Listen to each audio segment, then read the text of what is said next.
వదిలేండి సార్.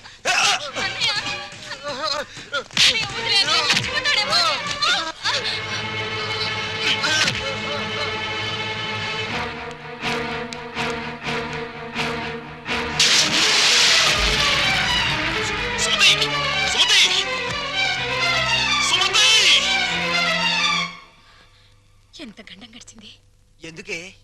ఎందుకింత అగాయిత్యం చేసావు? చెప్పమ్మా. అన్నయ్యని ఆపడానికి నాకు అంతకంటే మార్గం కనిపించలేదు. అన్నయ్య అతన్ని కొట్టి చంపేస్తాడేమని భయం వేసింది. నీ భయం ఇదొక్కటేనా? ఇంకేమైనా ఉందా? మేమిద్దరం ప్రేమించుకుంటున్నాం. ప్రేమించుకుంటే ఈ జై కామరాజు వడయారు కొడుకును కొడతారా? ఒక్కొక్కని నా రోడ్డు రోడ్ల కింద పెట్టి అప్పడనిన్నట్లు నడిపేస్తాను. నేను మంచికి కన్నడ కంఠీరవను, చెడుకు చందనం స్మగ్లర్ వీరప్పన్ని. కొట్టింది కాక వచ్చారా? జరిగిన దానికి క్షమించమని అడగడానికే వచ్చాం. క్షమించను. ప్రధానమంత్రి ఫోన్ చేసి చెప్పినా క్షమించను. ప్రధానమంత్రి ఏమో. అలాగా.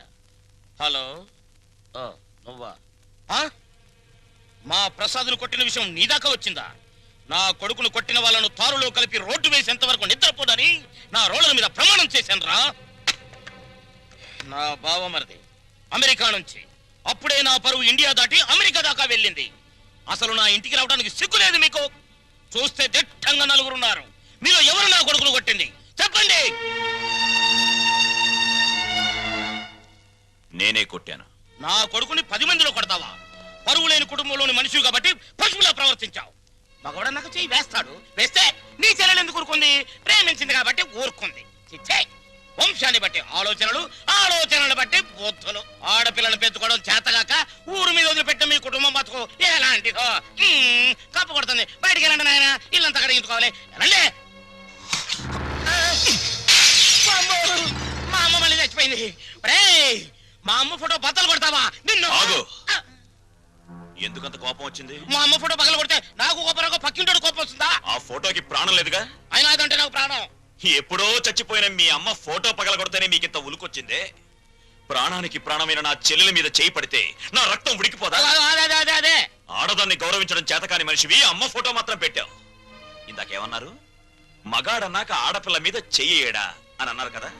నేను ఇప్పుడు మీ పెళ్ళ మీద చెయ్యేస్తాను. మగాడే కదా, పోలే మీరు ఊరుకుంటారా? రంగా, అమ్మా క్షమించమ్మా. అంతేనమ్మా, అంతే. దోపిడీలు చేసేవాళ్ళు, మద్దతులు చేసేవాళ్ళు, మానభంగాలు చేసేవాళ్ళు దర్జాగా తలెత్తుకు బతుకుతున్నారు. కానీ ఆడపిల్లల్ని కన్నవాళ్ళు మాత్రం తలెత్తుకు బతకలేకపోతున్నారు. అదండి ప్రపంచం. వస్తాం సార్, వస్తాం. ఇందాక మీళ్ళు కడుక్కోవాలన్నారుగా, మర్చిపోకుండా ఫినాయిల్తో కడుక్కోండి. వదన్నా. అమ్మా, నీకో శుభవార్తే. నీ మనవడికి రఘురామయ్య గారి అమ్మాయితో పెళ్లి కుదిరింది. అవును, ఈ రఘురామయ్య గారే. ఓకేను.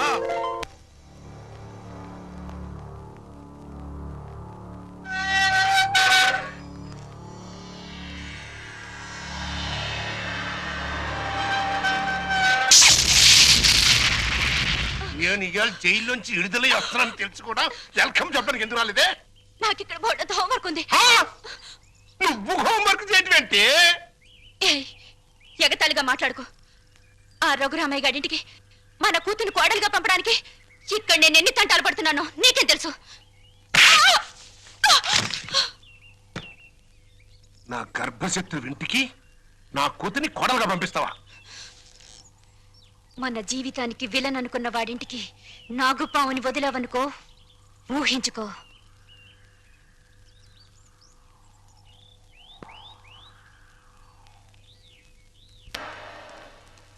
నాన్నగారు, తమ్ముడు చదువుతున్న కాలేజీ ప్రిన్సిపాల్ గారు మీకు ఈ లెటర్ పంపించారు. ప్రిన్సిపాల్ చదువు.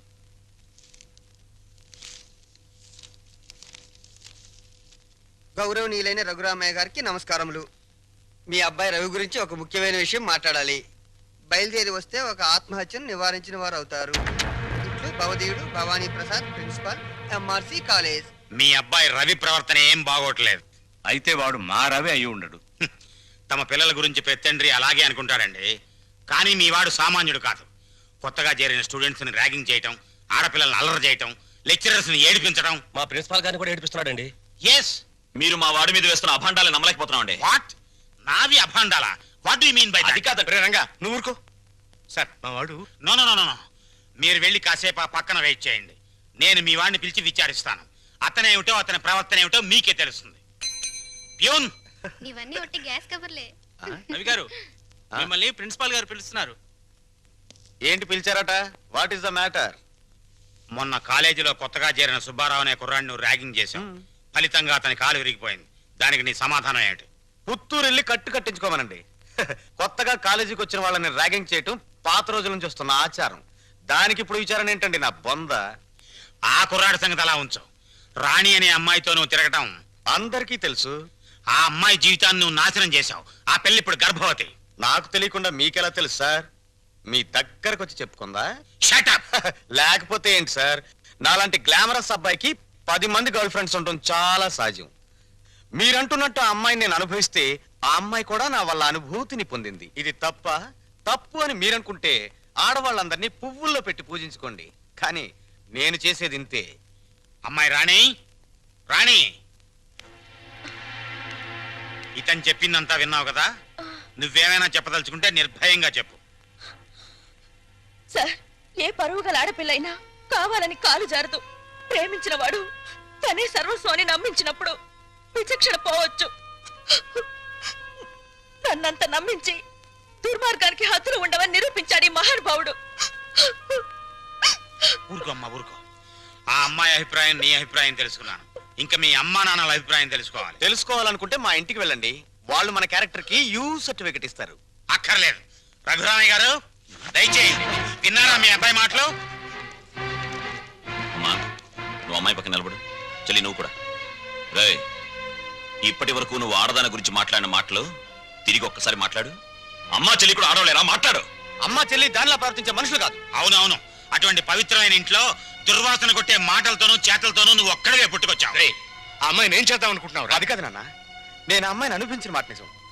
కానీ బ్రాతలుగా భావించి అనిపించాను. నిజంగా ప్రేమించుంటే ఆ అమ్మాయి తల్లి ఎవరు, తండ్రి ఎవరు, సంప్రదాయం ఏంటి అని తెలుసుకున్నాను కదా.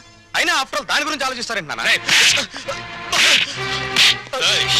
ఆ అమ్మాయిని పెళ్లి చేసుకుంటావా లేదా? అది కాదన్నయ్య. నోరు మీరే దుర్మార్గుడా. ఆ పిల్లకి అన్యాయం చేయకన్నయ్య.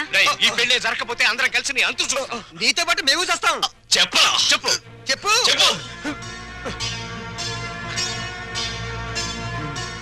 సరే, దండలు తెప్పించండి.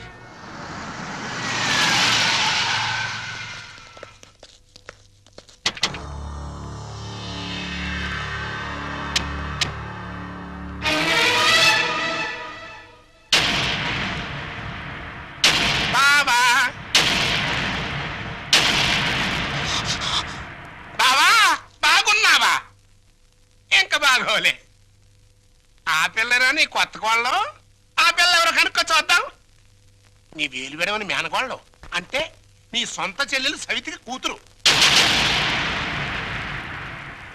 ఈ నా కీపే నీ కొత్త కోడలకి జన్మభూమి. నీకు గుర్తుందా? అప్పుడప్పుడప్పుడప్పుడు నా ముఖం మీద నా కొడుకు చేత తుపుక్కు నుమ్మే ఇచ్చావు. ఇప్పుడు నీకు గుర్తొచ్చి ఉంటుందిలే. ఆ ఉమ్ము అప్పుడే తుడుచుకుంటే పోయింది. కానీ ఇప్పుడు నీ మొహం మీద పడబోయే ఉమ్ము లైఫ్ బాయ్ సబ్బుతో తోవుకున్నా లైఫ్ లాంగ్ సరిగిపోకుండా పర్మనెంట్ గా ఫిక్స్ అయిపోద్ది. అరవబకరా నా కొడక. బైక్ లేకుండానే మీ ఫ్యామిలీ అఫేర్ అంతా ఊరంతా తెలిసిపోద్ది. చూడు, ఇయాల నుంచి నా కూతురు జెండా మీ ఇంటి మీద ఎగురుతా ఉంటుందన్నమాట. ఎప్పుడు ఎగరటం మానేస్తాం అప్పుడు జెండా ఎత్తేస్తాం. ఈ గవర్నమెంట్ కూలిపోద్ది. బావా, గడ్డిని తగలబెడటానికి పెద్ద దివిటి అక్కర్లా, చిన్న అగ్గి పుల్ల చాలు. ఆ అగ్గి పుల్లే నీ కోడలు నా కూతురు అన్నమాట. ఈ రోజు నుంచి ది ఎండ్. కార్డు పడేంత వరకు నా డైరెక్షన్ లో ఇవ్వబోయే కొత్త ట్విస్ట్ అన్నమాట. వచ్చిన పని అయిపోయింది, ఇంకొస్తా అన్నట్టు డాక్టర్. ఏం డాడీ? నా సన్ ఇన్ లాని లాక్రమే ఆశీర్వాదం తీసుకుని కానీ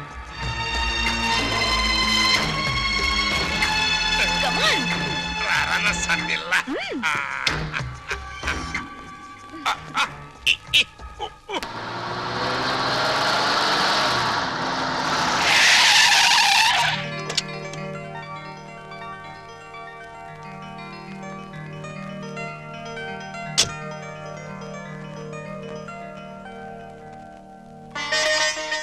మరి నా ఆడపడుచు లాంఛనమో?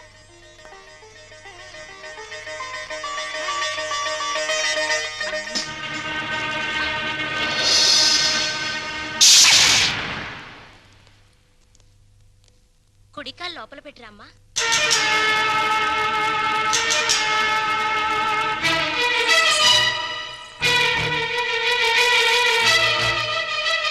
కాదు, కుడికాలు. కీప్ లెఫ్ట్ అన్నారు పోలీసోళ్ళు. అవునవును, కీపు ఎప్పుడు లెఫ్టే. వైఫే రైటు. ఈ జ్ఞానం ఎప్పుడు వస్తుందో. అత్తా మామూలుకి నమస్కరించమ్మా.